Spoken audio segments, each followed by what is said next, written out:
السلام عليكم حبايبي، عاملين ايه؟ وحشتوني، يا رب تكونوا في احسن حال وراحة بال يا رب العالمين.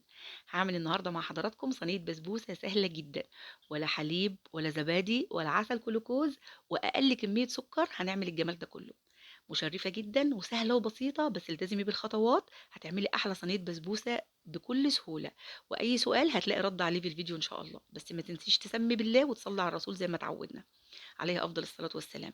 هعاير معاكم نص كيلو دقيق السميد عشان سألتوني يعمل كام كوباية. أنا بجيبه سايب من عند العطار انصاص، الكيس بيبقى نص كيلو، فأنا هعايره مع حضراتكم عشان الأمانة.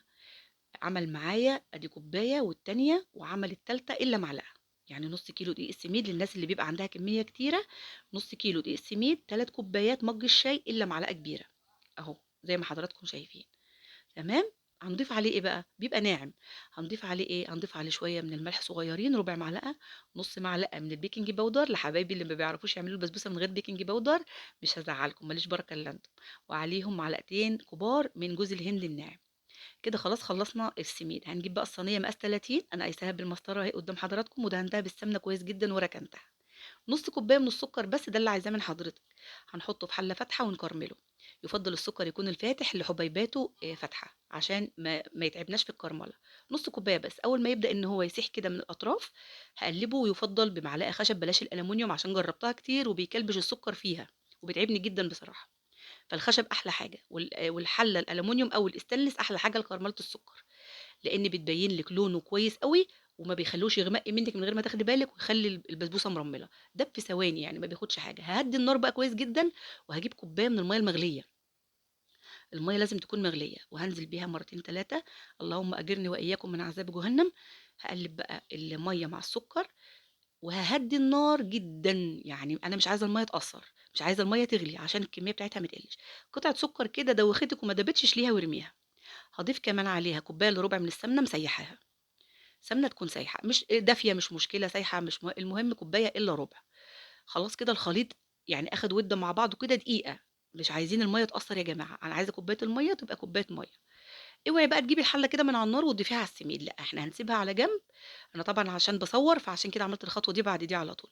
بس أكيد أنا سِبتها حوالي ساعة على جنب لحد ما هدت وبقت دمع عين. يعني عارفة الرضعة بتاعة البيبي كده لمّا بتكون دافية وتاخديها على إيدِك، دافية أو باردة، لكن مش سخنة خالص، لإن لو سخنة البسبوسة هتبقى ناشفة جدًا. يُفضّل طبعًا ما نستخدمش إيدينا. أنا قلّبتها كده بالمعلقة، ما حطيتش إيدي خالص، لإن إيدينا هي اللي بتنشّف البسبوسة عامةً. قلّبتها كده بالإسباتيولا، لقيت الخليط كلّه شرب تمام. لقيتيه ما شربش وفيه لسه أبيض بطراطيف صوابعِك بس. ما تطوّليش إيدِك في الخليط عشان هو اللي بيبوّظ البسبوسة، إيدينا. هانزّلها بقى في الصينية. الصينية دي زي ما قُلت لحضراتكم مقاس 30. لو عايزة الخرطة تبقى أرفع شوية حطّيها في 32. لو عايزاها يعني سميكة شوية هتحطّيها في صينية أصغر شوية. بس الصينية مقاس 30 مناسبة جدًا، جدًا للنُص كيلو، بتطلع معاكِ الخرطة زي الجاهزة بالضبط، مضبوطة جدًا. أنا ندّيت إيدي بمَيّة من الحنفية وهاطبطب كده عليها علشان أساويها، لو في حتّة عالية وحتّة مش مضبوطة باساويها بإيدي، وطبعًا بانيّم الأحرف بتاعتها علشان تبقى بعد ما تستوي تبقى شكلها حلو. وكمان لمّا باندّي إيدي بالمَيّة بيخلّي الخليط ما يلزقش في إيدي، بتبقى سهلة جدًا. بعدين باحدّدها بالسكينة، مش باخرّطها، يعني باحدّدها بس عشان أنا هاحُط عليها سوداني. أي حاجة ممكن تحطّيها، لو لوز أو بندق أو عين جمل براحتك. أنا هاحُط عليها سوداني وهاضغطه كده ضغطة بسيطة علشان لمّا أصُب الشربات ما يطلعش. بس برضه لمّا صبّيت الشربات طلع برغم إن أنا ضاغطاه. هادخّلها فرن سخن درجة حرارة 200 لحد ما حوافها تبقى لونها دهبي. هاجهّز الشربات أول ما الحواف تاخد لون دهبي. حطّيت في الشربات كوبايتين سُكّر، كوبايتين مَيّة. أول ادّيته تقليبة، وبعدين شغّلت النار.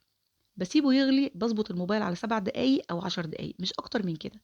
وهو بيغلي باقوم حاطة شوية فانيليا سايلة أو بودر زي ما تحبي، أو معلقة سمنة بلدي. مش بافضّل خالص الليمون في شربات البسبوسة، بس لو متعودة تحطيه ما فيش مشكلة. البسبوسة لو ما خدتش لون من فوق وخدت الأحرف بتاعتها بقت لونها دهبي، افتحي عليها الشواية علشان ما تطوّلش في الفرن وتنشف. بكل شوية بالِف الصينية تحت الشواية دقايق بسيطة وبابُص عليها علشان ما تغمقش. أول ما تاخد لون حلو من كل الجهات وتبقى لونها موحّد، باطلّعها سخنة وباصُب عليها الشربات وهو سخن. ما يغليش أكتر من 7 دقايق ل10 دقايق، مش أكتر من كده. وكل كمية الشربات تصُبّيها على البسبوسة وهتشربها، ما تقلقيش. ما تحاوليش تقلّلي الشربات عن كوبايتين وكوبايتين، لإن الصينية دي هتشربه. بس ادّيها وقتها. بمعنى إنِّك تعمليها مثلًا من الصبح كده أو الضهر عشان تاخديها بالليل مضبوطة، أو تعمليها من بالليل وتبيتيها لتاني يوم وتبدئي إن أنتِ تطلّعي من الصينية، هتطلع معاكِ مضبوطة، شاربة عسلها كويس أوي، دايبة دوب، سكرها مضبوط جدًا للناس اللي مش بتحب البسبوسة مجزّعة، أو إن أنتم بتزهقوا من قطعة وتحسّوا إن أنتم جزّعتوا، لأ دي مش هتكتفوا بقطعة واحدة، هتاكلوا منها 2 و3 لإن هي خفيفة. إيه رأيكم بقى في بسبوسة المَيّة من غير حليب ومن غير زبادي ومن غير عسل كلوكوز كمان؟